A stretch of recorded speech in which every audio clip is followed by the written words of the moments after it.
Mas, Com certeza. ok. Então tá bom, vamos ligar o nosso pensamento a Deus. Vamos agradecer, Senhor, por mais um dia chuvoso aqui para nós. Estava muito precisando. Graças ao Senhor que deu essa chuvada e nós estamos sempre agradecendo. Agradecendo pela chuva, pelo sol. Nós agradecemos por tudo. Por tudo nós damos graças. Tudo que existe no planeta Terra, com certeza foi Jesus que criou e nós agradecemos muito por isso. Agradecemos pelo pão de cada dia, pela todo tipo de alimentação, enfim, pela água, nós agradecemos pela natureza. Então, é, já muito grato por isso.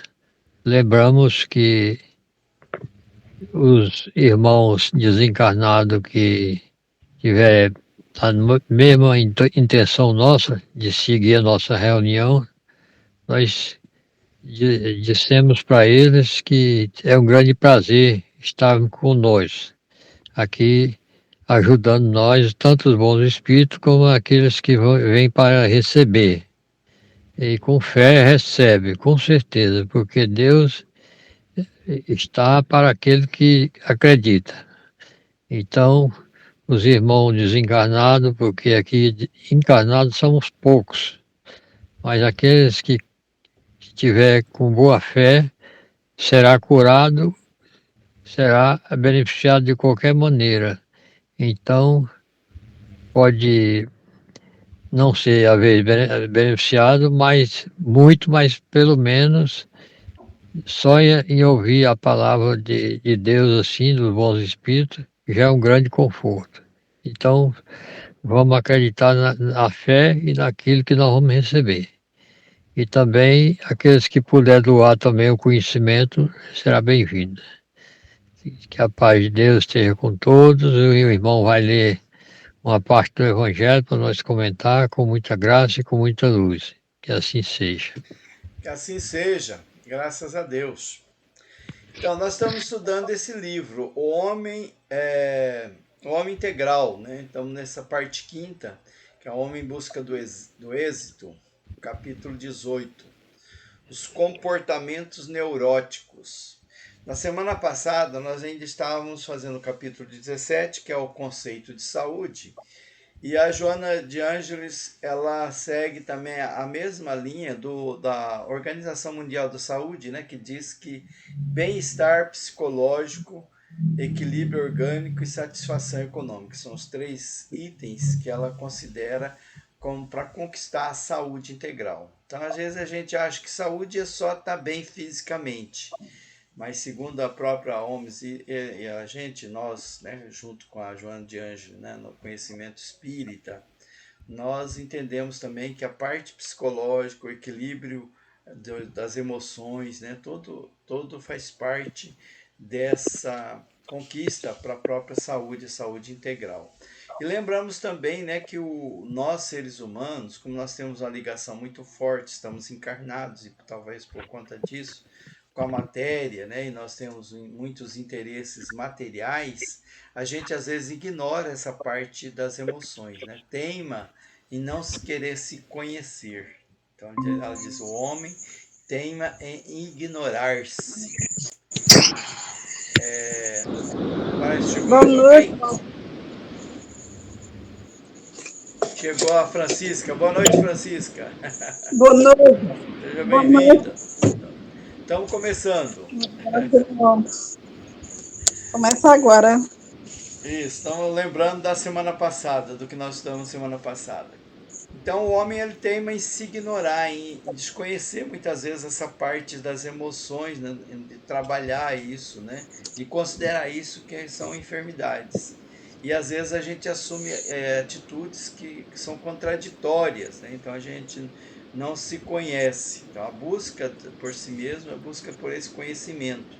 E às vezes a gente passa até uma encarnação inteira se desconhecendo. Então, a saúde é esse caminhar para a gente procurar o equilíbrio, né, das emoções, a paz interior, a serenidade. Quando a gente busca esse equilíbrio, essa serenidade, essa vivência harmônica conosco mesmo, a gente se torna mais participativo na sociedade, somos membros atuantes, somos mais animados, né, despertos, somos mais responsáveis na luta do dia a dia, que todos nós enfrentamos desafios, dificuldades. E isso nos enriquece, nos embeleza internamente, dá alegria, né? A gente dá segurança para nós. Já a falta de saúde nos leva àquele comportamento pessimista, negacionista, aquele pensamento onde a gente se sente em desequilíbrio, em desarmonia. E acaba que isso pode somatizar e se tornar então a doença física. Então esse foi um resumo de que nós vimos, né, na semana passada, né, que essa falta, né, de conhecimento nos leva a essa autodestruição até, né, que a gente adoece, né? Então a gente se submete às questões da escravidão do mundo moderno, do apego às coisas materiais, apego às pessoas, e o contrário disso que é a saúde, né? A saúde ela nos leva a ter comportamentos mais seguros conosco mesmo, né? Ela nos leva a grandes realizações. Então hoje nós vamos ver o capítulo 18, que é os comportamentos neuróticos. Comportamentos neuróticos.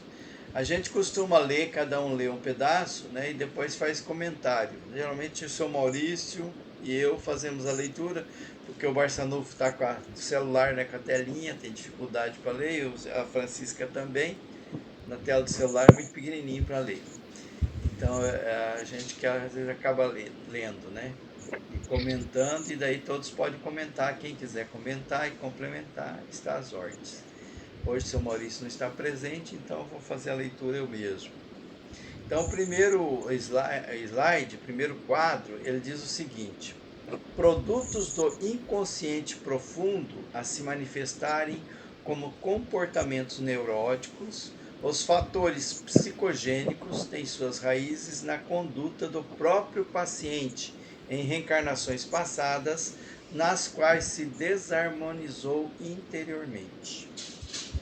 Então, nós entendemos, né, nós espíritas, entendemos que nós somos fruto de várias vidas, né? Nós tivemos várias encarnações, essa não é a primeira encarnação nossa. E nessas encarnações nós vamos acumulando experiências. Nós cometemos erros, acertamos, erramos, né? E tudo isso vai nos tornando melhores, né? Porque nós vamos desenvolvendo o aprendizado necessário e nós vamos crescendo nesse caminhar. Então, ele diz assim, que essas experiências ela fica no nosso inconsciente. O que quer dizer isso? Né? Nós não temos a consciência do porquê nós temos certos comportamentos, certas reações. Então, muitas pessoas, né, todas as pessoas são diferentes entre si. Né? Então, uma situação que causa uma reação numa pessoa, numa outra pode causar uma reação completamente diferente. E por conta dessas experiências do passado, muitas vezes nós temos comportamentos neuróticos, que são aquelas doenças que hoje, né, são tão assim popularizadas, né? A psicologia cada vez descobre doenças novas, né, de pessoas que têm determinados comportamentos que são fatores que ela diz psicogênicos, né, que tem a raiz lá nas encarnações passadas.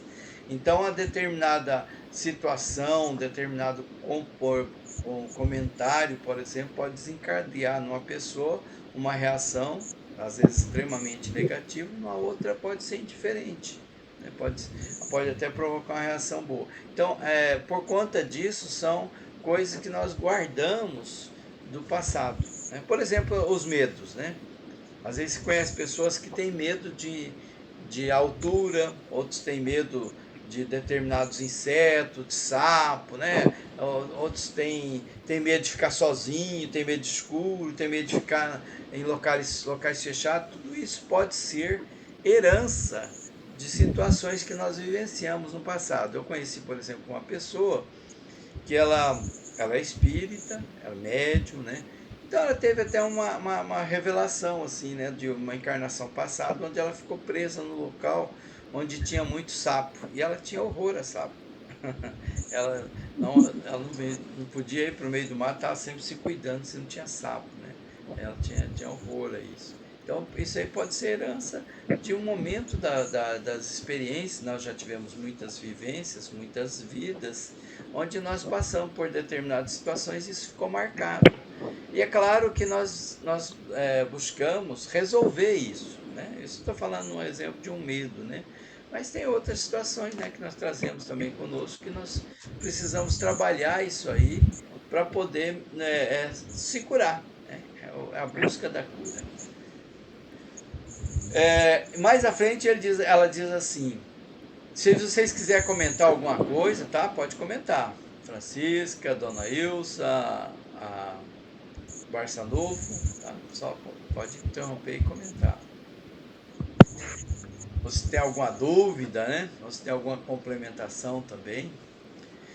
Aí ela continua assim, ó, fosse mediante conflitos de consciência ou resultados de ações ignóbeis, os mecanismos propiciadores de reabilitação íntima imprimem na inconsciente atual as matrizes que se exteriorizam, como dissociações e fragmentações da personalidade, alucinações, neuroses e psicose. Então aqui ela está explicando as situações, né, de doenças mentais, que nós falamos já no ano anterior, que eles são conflitos de consciências muitas vezes, até sentimento de culpa. Eu não sei porquê, mas eu me sinto mal diante de uma situação, né? Então são sentimentos de ações, às vezes ações equivocadas que cometeu no passado, que isso traz para ela aquelas dores na consciência, ela não sabe do que, né? E são mecanismos que promove essas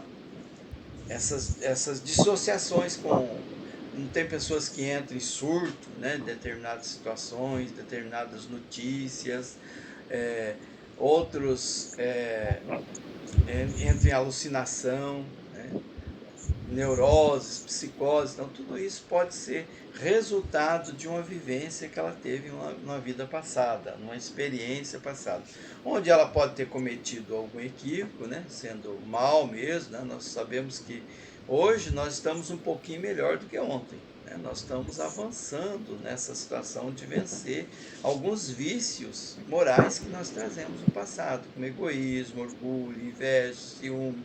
Nós estamos nesse trabalho de vencer essas questões. Então, no passado nós já fomos bem pior, né? E hoje nós estamos um pouquinho melhor. Nós estamos então trabalhando isso. E esses starts, né? Essas situações onde nós podemos sentir, né? Culpas ou algum tipo de psicose, elas são um mecanismo para a gente trabalhar essas situações, para a gente nos melhorar. Né? São oportunidades de a gente reconstruir. Então, as dificuldades, os momentos de crises, de angústias até mesmo, né? De melancolia, são oportunidade para a gente se enxergar, para a gente se perceber e buscar esse crescimento espiritual. Então ela diz assim, inato no indivíduo, essas causas endógenas, né, causas interiores, se associam a outras de natureza exógena, que é de fora, tornando-se desagregadoras da individualidade vitimada pelas pressões que experimenta. Seu Maurício, boa noite. Boa noite. Seja bem-vindo. Desculpa aí, porque eu tive visita aqui em casa, acabei enrolando. Ah, tá certo. Seja bem-vindo. Mas hoje... cheguei ainda. Ainda deu tempo. Eu estou começando o primeiro slide que eu estou lendo, né? Eu vou abrir o computador aqui que é melhor. Tá abrindo o celular? Eu vou Tá, abrir o computador. Pode continuando aí. tá certo. Só uma informação, hoje nós temos a irmã da dona Diva, lá do Rio Grande do Sul, de Garibaldi. Estava participando Uhum. conosco, dona Ilson. Como é que é o nome? Ilza? Ilson. Ah, Ilza. Ela, Boa noite, Ilza. Seja bem-vinda. seu Maurício é aqui de Palmas também, viu? Bom, então nós estávamos lendo esse primeiro slide aqui, tá? Então, nesse parágrafo aqui, né, inato no indivíduo, essas causas endógenas se associam a outras de natureza exógena, tornando-se desagregadoras da individualidade, vitimada pelas pressões que experimenta. Então, nós temos essas causas, né, como ela está reforçando a ideia anterior, né, que nós trazemos de outras vidas, né, causas, né, que vêm no interior de nós, né, das vivências que nós tivemos, seja essas vivências equivocadas, que ela diz aqui, ignóbeis, né, ações ignóbeis. Então, nós trazemos então conflitos de consciências, e esses conflitos de consciências eles se exteriorizam através das psicoses, das neuroses, das alucinações. Então são os fatores que ela diz, fatores psicogênicos, né? Resultado de reencarnar das nossas vivências anteriores. E com isso também vem os fatores externos dessa vivência atual, né? Soma então essas duas vivências, que pode ser desagregadoras, né, na individualidade nossa, né? Ela fala, tornando-se desagregadoras pelas pressões que experimentas. Então, aqueles sentimentos que a gente acumula dentro de nós, de culpa, de depressão, de ansiedade, tudo tem a ver com esses fatores que nós trazemos de outras vidas somados com os fatores atuais, os desafios que enfrentamos nesta vida. Mas tudo isso pode ter um bom resultado se a gente enxerga isso como um fator de aprendizado para nós mesmos. Aí a seguir ela diz, as pressões de qualquer natureza são decisivas para estabelecer o clima comportamental da criatura. Então, como é que nós reagimos a essas pressões internas e externas? Né? Como é que a gente trabalha isso para nos curar, para nos melhorar no dia a dia? Então, pela formação antropológica, em luta renhida contra os fatores compreensivos e adversários, o homem aspira pela liberdade.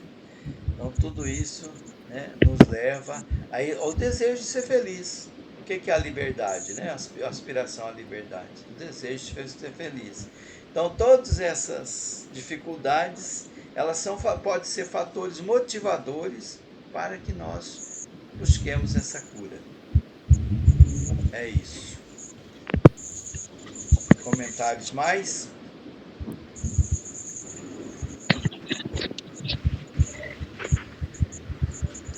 Vamos para o próximo.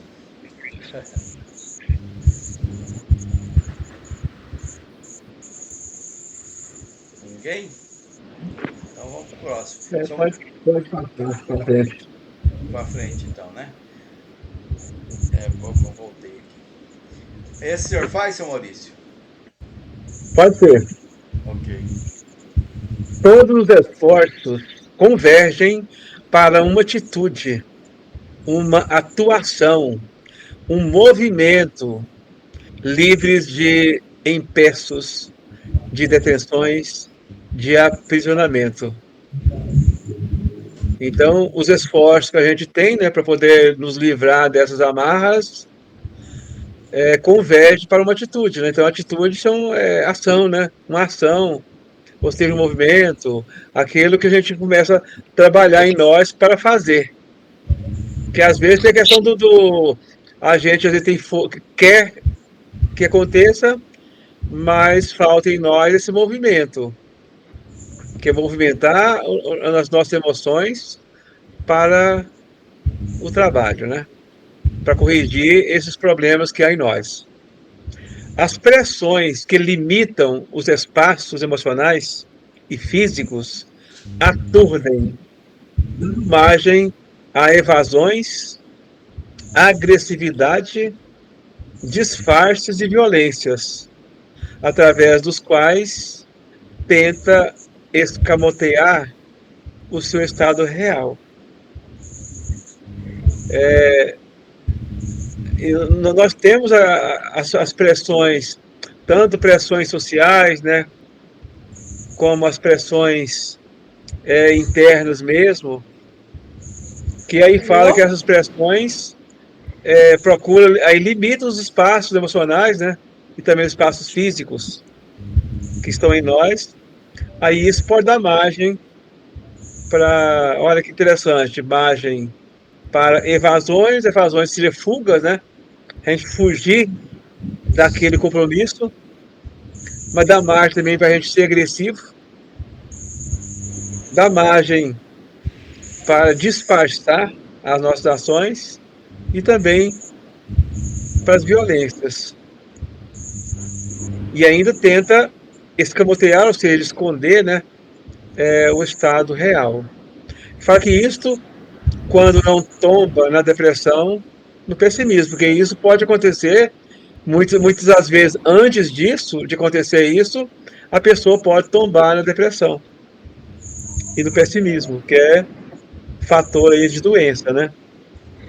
Vivendo sob estímulos, faculta-os à sociedade que progride e age conforme as energias que os constituem. Os estímulos, né, vivendo sob estímulos, faculta a sociedade que nos faz progredir, né, e agir conforme as energias se constituem. Nós, dependendo, nós vamos agir de acordo com aquilo que nós acreditamos, com aquela energia, quando nós queremos, os estímulos vão nos incitar a resolver o problema. Quando esses estímulos são emuladores da felicidade, eis o homem atuante e encorajado, trabalhando pelo progresso próprio e geral, mediante um comportamento otimista.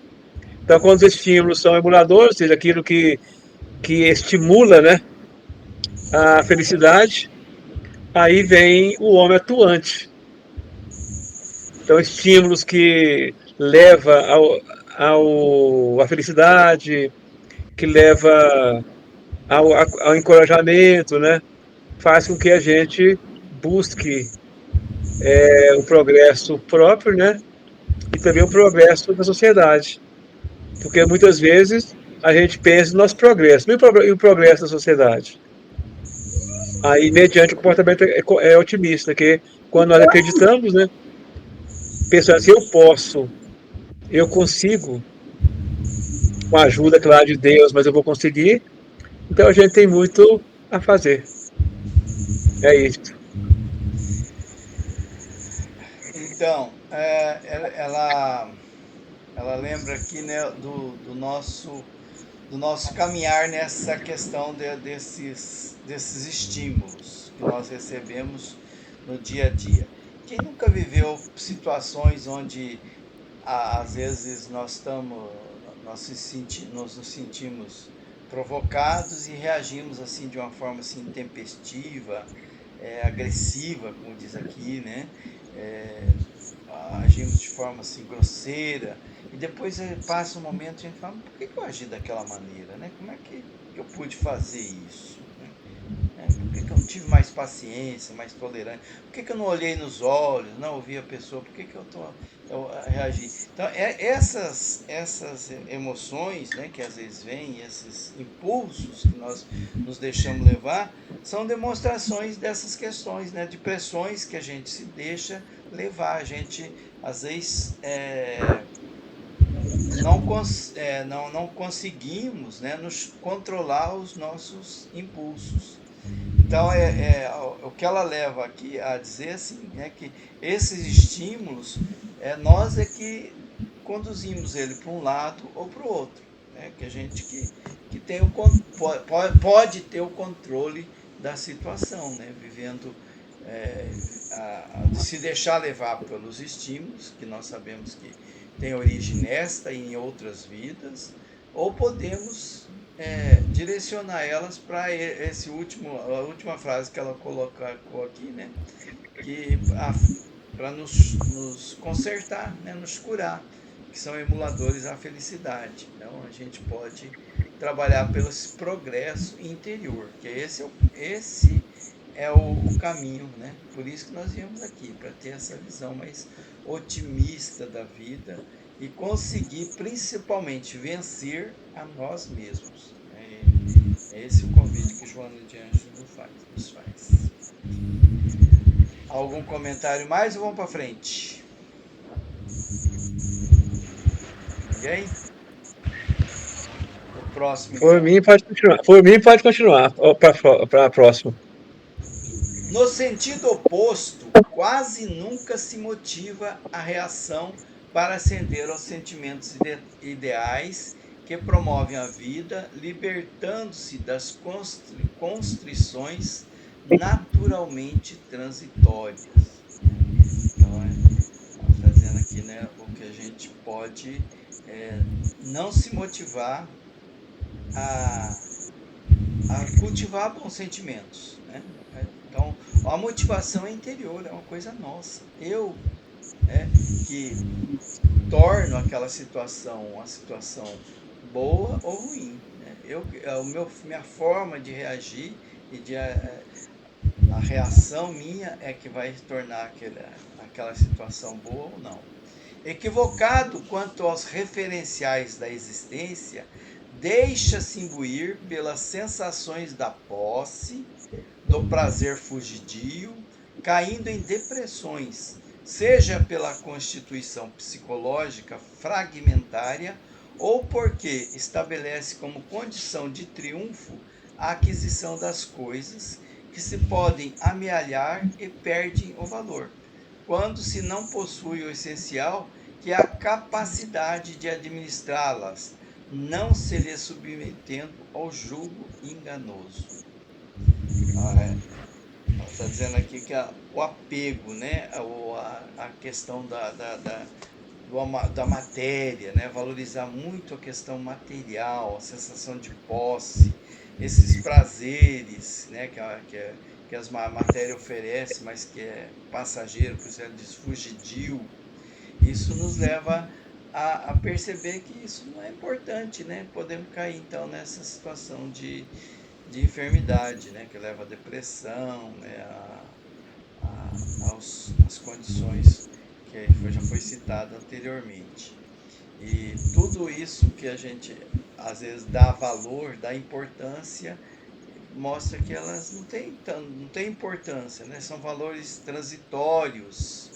E a gente não consegue muitas vezes administrar esses valores e nos escravizamos a ela, julgo enganoso, né? Nós nos submetemos a ser escravo da posse. Assim apresentam-se os que se creem felizes, porque não têm, e os que se fazem desditosos, porque tendo não se contentam, face à ausência da plenitude interior. Olha aqui, né?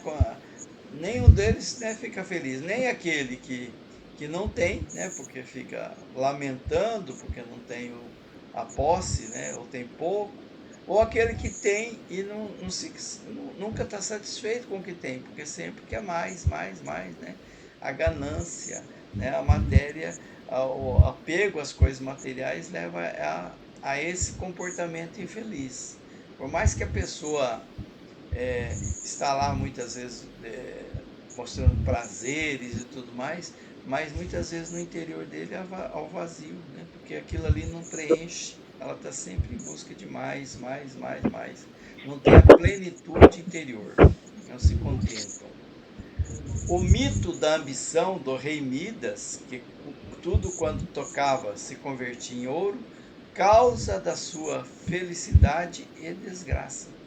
Tem atualidade no comportamento neurótico dos possuidores possuídos. Ela faz um joguinho de palavra aqui, né? Possuidores, possuído. A gente acha que é dono das coisas, acha que tem posse, mas na verdade aquelas coisas nos possuem, nos escraviza.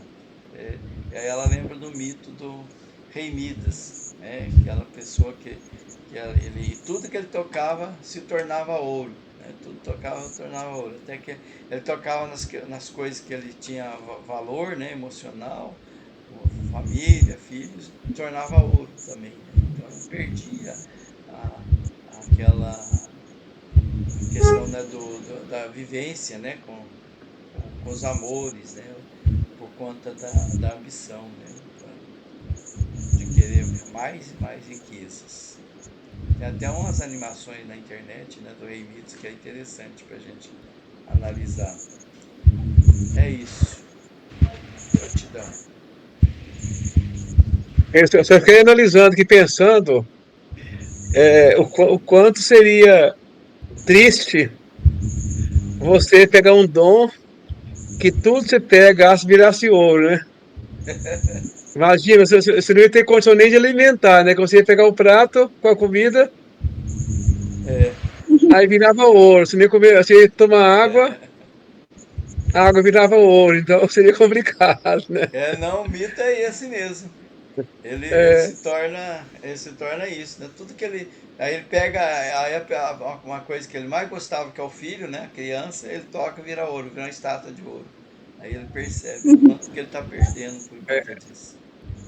A princípio, não, que a princípio, ao pedir a coisa, ó, eu quero esse dom, né? É bom demais isso, né? Depois que aconteceu, é a maior decepção, né? Você vai se Mas afastar. aqui, esse item, ou seja, esse slide aqui, esse trecho é interessante, né? Que fala, equivocado quanto aos referenciais da existência. Olha, aí deixa-se imbuir pelas sensações da posse, do prazer fugidio, caindo em depressões. É interessante tudo isso, porque nós não conhecemos os valores das coisas, né? Porque falta esse equívoco dos valores, que, por exemplo, nós equivocamos muito com o valor das coisas. Por exemplo, você acha que o dinheiro é o que vale tudo, né? Aí você quer só coisas materiais, porque você não conhece o valor. Porque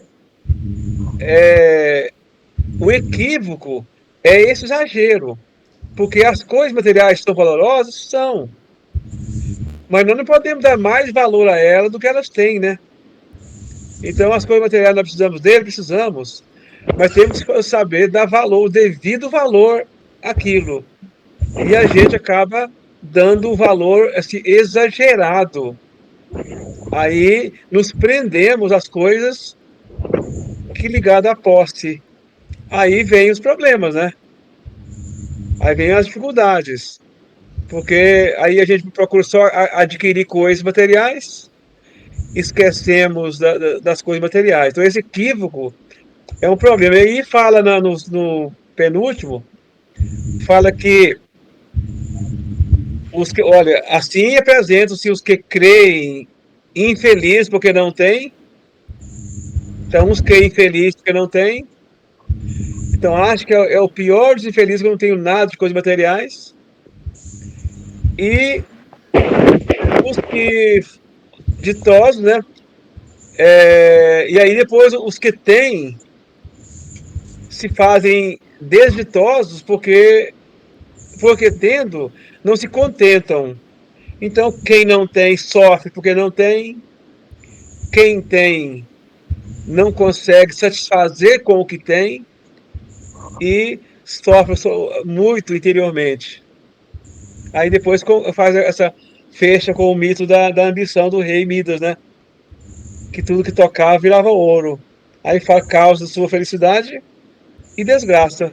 Ou seja, felicidade porque tudo que toca vira ouro. Aí depois que você vai ver, você não pode tocar em nada. Porque imagina bem a pessoa com fome, muita fome, e chegar num lugar que só tem ouro.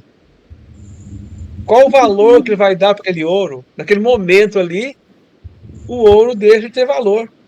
porque para ele é fome, então muita sede, e só encontra ouro na sua frente, e a sede enorme. Qual o prazer que ele vai ter ali daquele ouro, sabendo que aquele ouro não pode satisfazer? Então, por isso, tudo mostra a questão do equívoco, né? Esse equívoco que é o maior complicador, equívoco dos valores, né? Realmente, dar valor de forma errada às coisas e às situações. Só falta 15 minutos para terminar aqui a nossa live. Então tá por sua conta. Então vamos.